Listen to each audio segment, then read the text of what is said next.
Varenyambargo Devasya de Mahi Joyona Prachodaya.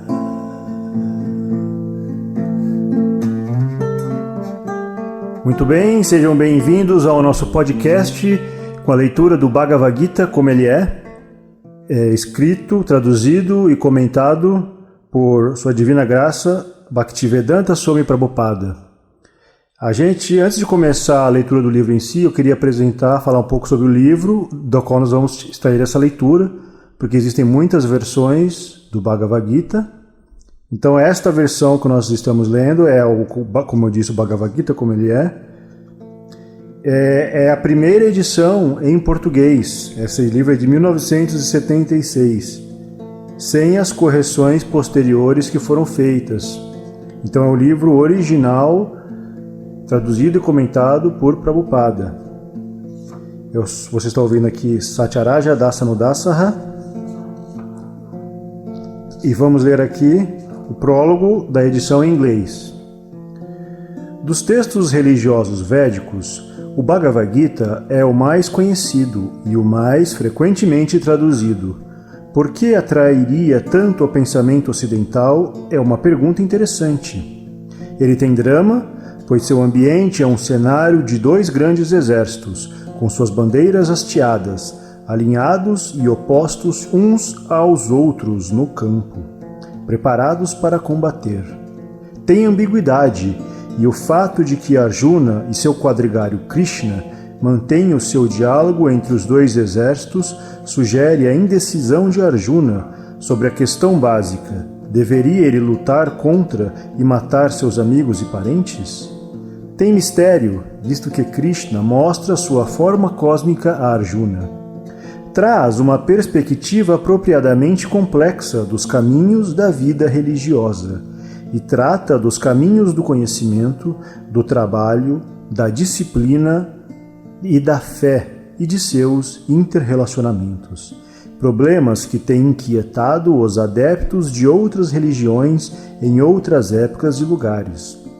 A devoção de que se fala aqui é uma forma deliberada de satisfação religiosa, não um mero fluxo de emoção poética. Juntamente com o Bhagavata Purana, uma extensa obra da Índia do Sul, o Gita é o texto mais frequentemente citado nos escritos filosóficos da escola Gaudiya Vaishnava. A escola é representada por Swami Bhaktivedanta como o último numa longa sucessão de mestres.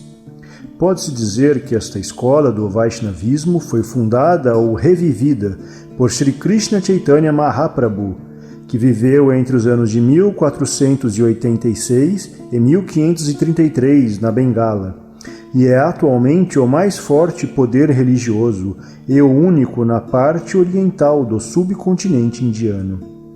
A escola Gaudiya Vaishnava, para a qual o próprio Krishna é o Deus Supremo e não mera encarnação de uma outra deidade, vê a Bhakti como uma força religiosa poderosa e imediata, que consiste no amor entre o homem e Deus. Sua disciplina consiste em se devotar todas as ações à deidade, e a pessoa ouve as histórias de Krishna dos textos sagrados, canta os nomes de Krishna, lava, banha e veste a Murti de Krishna, alimenta-o e toma o resto do alimento oferecido a ele, absorvendo-se assim em sua graça. A pessoa faz estas coisas e muito mais, até que muda.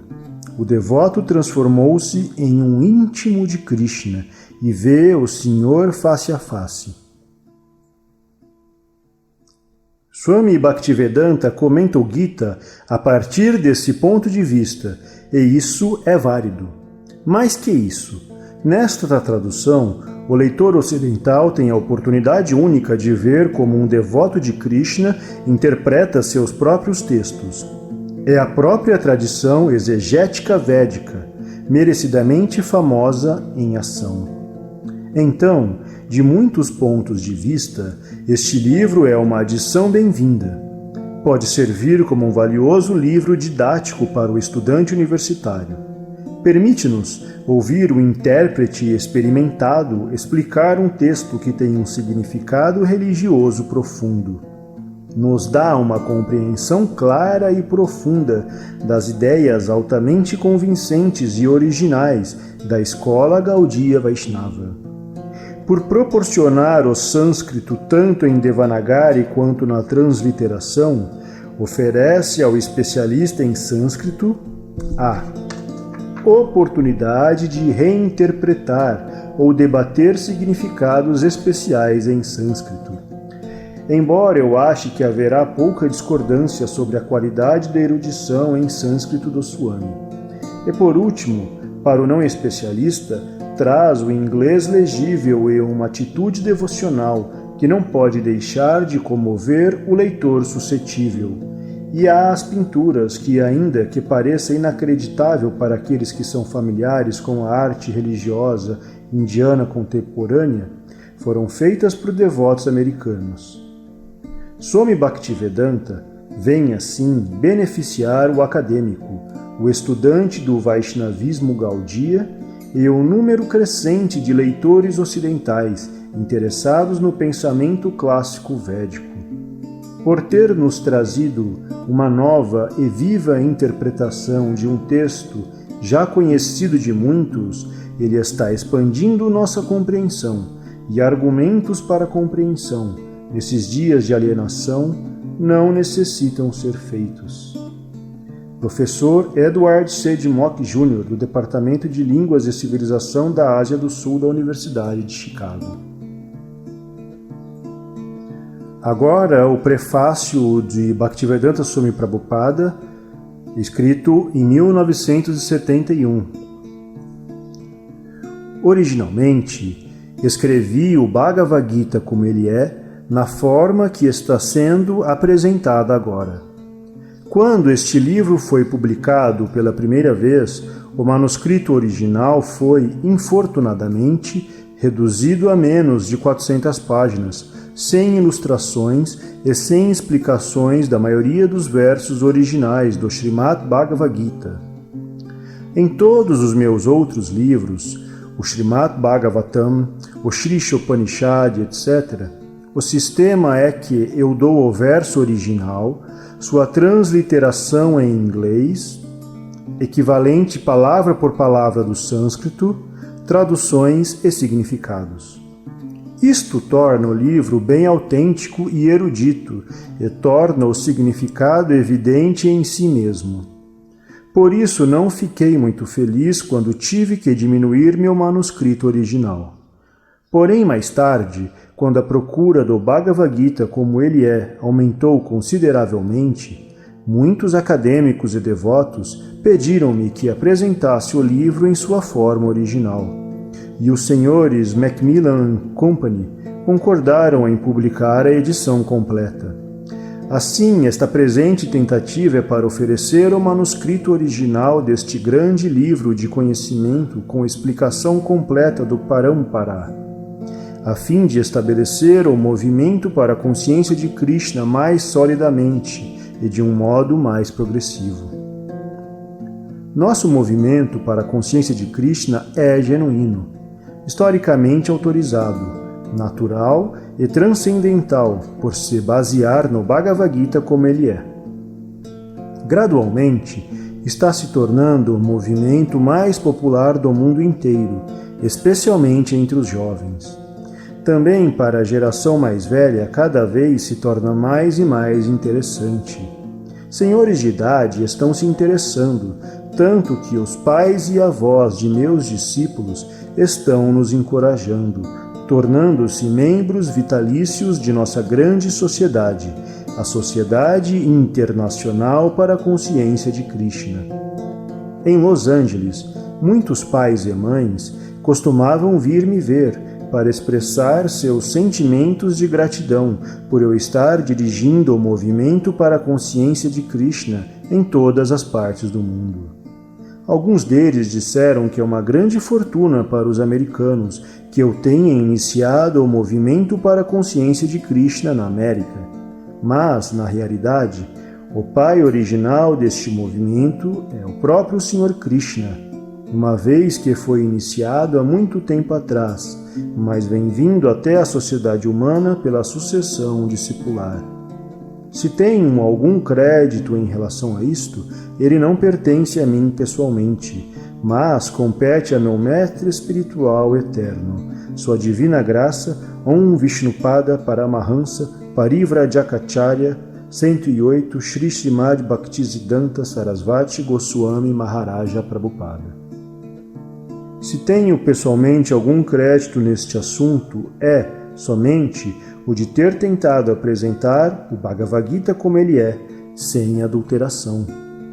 Antes de eu apresentar o Bhagavad Gita como ele é, quase todas as edições em inglês do Bhagavad Gita foram introduzidas para satisfazer a ambição pessoal de alguém.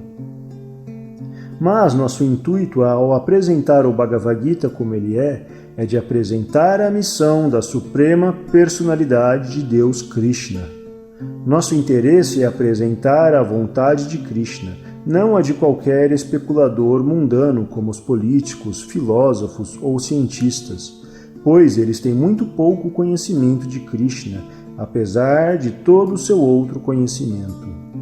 Quando Krishna diz Man Mana Bhava, Mad Bhakto Madhyadi, Man Namaskura, etc., nós, diferentemente dos assim chamados acadêmicos, não dizemos que Krishna e seu espírito interior são diferentes. Krishna é absoluto, e não há diferença entre o nome de Krishna, a forma de Krishna, a qualidade de Krishna, os passatempos de Krishna e etc.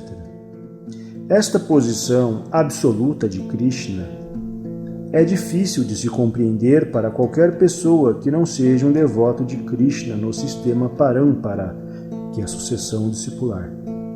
Geralmente, os assim chamados acadêmicos, políticos, filósofos e swamis, sem conhecimento perfeito de Krishna, tentam banir ou matar Krishna quando escrevem comentários sobre o Bhagavad Gita.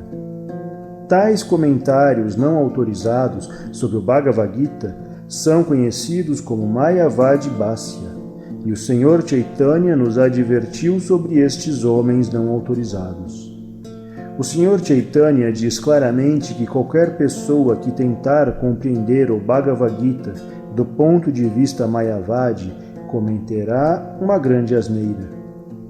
O resultado de tal asneira será que o estudante desorientado do Bhagavad Gita certamente se confundirá no caminho da orientação espiritual e não será capaz de voltar ao lar, voltar ao Supremo.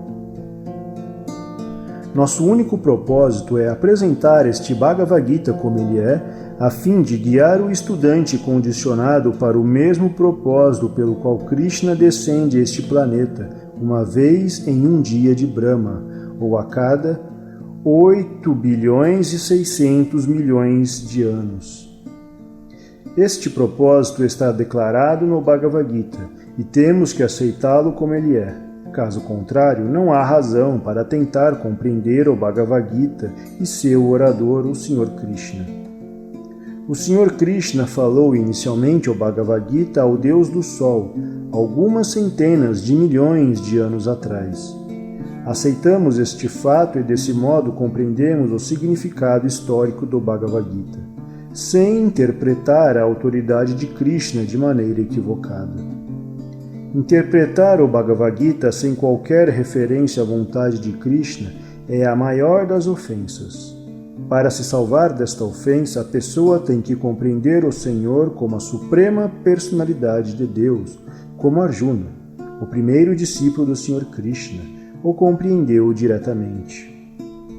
Esta compreensão do Bhagavad Gita é realmente proveitosa e autorizada para o bem-estar da sociedade humana no cumprimento da missão da vida.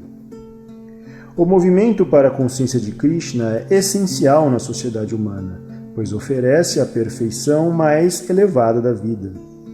O Bhagavad Gita explica completamente como isto se dá.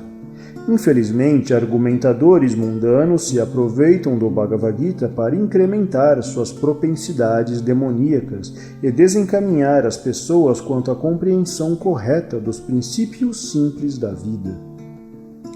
Todo mundo deve saber como Deus ou Krishna é grande e a posição verdadeira das entidades vivas. Todo mundo deve saber que uma entidade viva é eternamente um servo, e que se ela não serve a Krishna, tem que servir a ilusão em diferentes variedades dos 3 modos da natureza material. E desse modo, tem que vagar perpetuamente dentro do ciclo de nascimento e morte. Mesmo o assim chamado especulador Mayavadi liberado tem que se submeter a este processo. Este conhecimento constitui uma grande ciência e toda entidade viva tem que ouvi-lo para seu próprio interesse. As pessoas em geral, especialmente nesta era de Kali, estão enamoradas da energia externa de Krishna e pensam, erroneamente, que pelo avanço dos confortos materiais, todo homem será feliz. Elas não têm conhecimento de que a natureza material ou externa é muito forte, pois todo mundo está fortemente atado pelas leis estritas da natureza material. A entidade viva é, felizmente, a parte e parcela do Senhor, e desse modo sua função natural é prestar serviço imediato ao Senhor. Pelo encanto da ilusão, uma pessoa tenta ser feliz servindo à gratificação pessoal de seus sentidos, de formas diferentes que nunca irão fazê-la feliz. Em vez de satisfazer seus próprios sentidos materiais, ela tem que satisfazer os sentidos do Senhor. Esta é a perfeição mais elevada da vida. O Senhor quer e demanda isto. Deve-se compreender este ponto central do Bhagavad Gita. Nosso movimento para a consciência de Krishna está ensinando ao mundo inteiro este ponto central.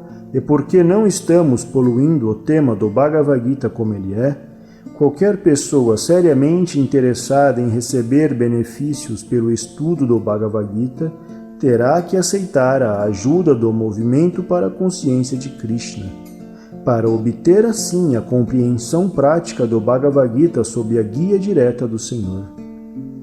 Esperamos, portanto, que as pessoas obtenham o maior benefício ao estudar o Bhagavad Gita como ele é, como nós apresentamos aqui.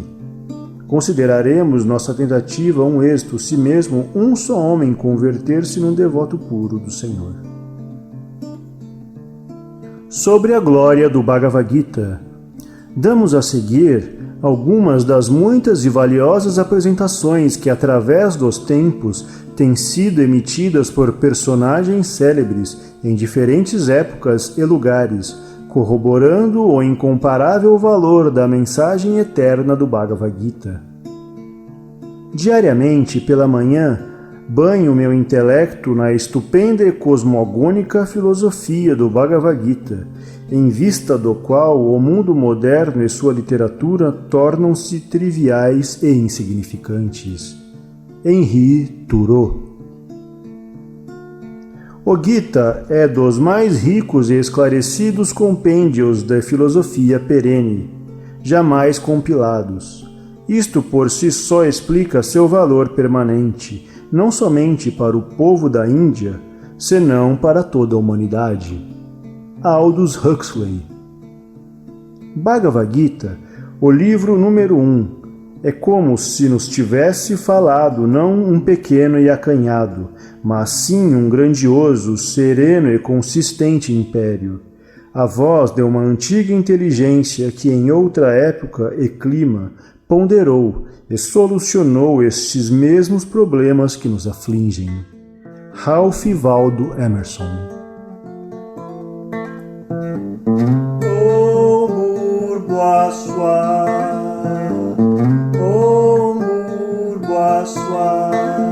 Tatsavitu